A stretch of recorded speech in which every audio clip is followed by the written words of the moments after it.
Hello. Hello everyone. Naku, grabe.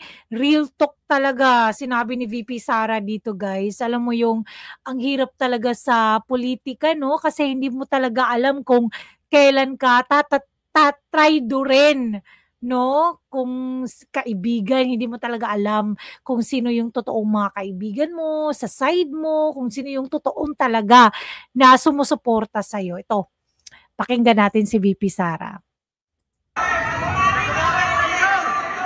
Hibaw mo ba, ang ako ang mga anak, wala gina sila yung mga ninong o ninang politiko. Sabi niya, yung mga anak daw niya, wala talagang mga ninang at saka ninong na mga politiko. Kaya naman, o mangguga kibalo ka nung saan mo, traidoron ng imuhang kumari. Kasi daw, hindi mo daw alam kailan mo tatraydurin yung maging kumari mo. Kaya it's better na lang daw na hindi kumuha, no, ng ninang tsaka ninong sa politika. Correct. Real talk Totoo talaga yan.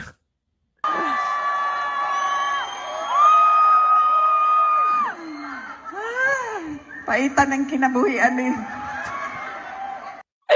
Sabi niya, ang hirap daw ng ganitong klaseng buhay. Ibaligyan taon ako ang pagkatao. Pilay na dawat.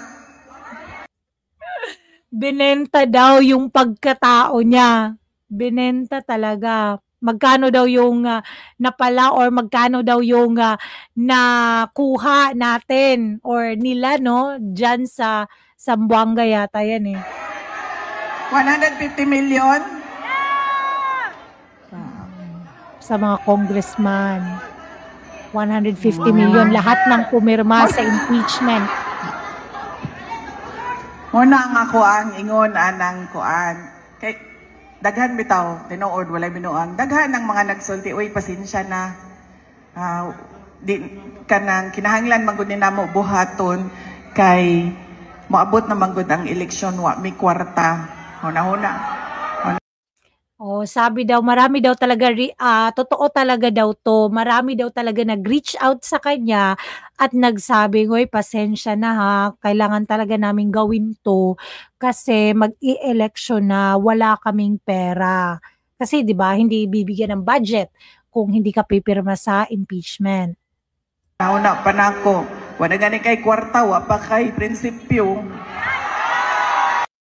So, naisip niya daw, wala ka na ngang pera, wala ka pang prinsipyo. Totoo talaga.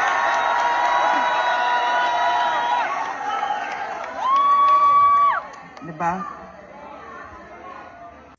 Real talk, no? Grabe. Grabe, sa pool talaga yung mga congressman na to. Pero alam nyo guys, yung sa amin din, yung dito sa amin, sinabi niya din, pumirma lang daw siya para magkaroon daw ng ano talaga, proper way na sumagot si Sara sa impeachment. Yun daw yung sabi niya, pero naku, hindi na namin yun pinapansin. Pero yun, wala kaming choice kasi yung both na congressman na tumatakbo dito, puro bata-bata ni Tamba. Kaya kayo guys, anong masasabi nyo? Don't forget to like and subscribe to my channel. Bye!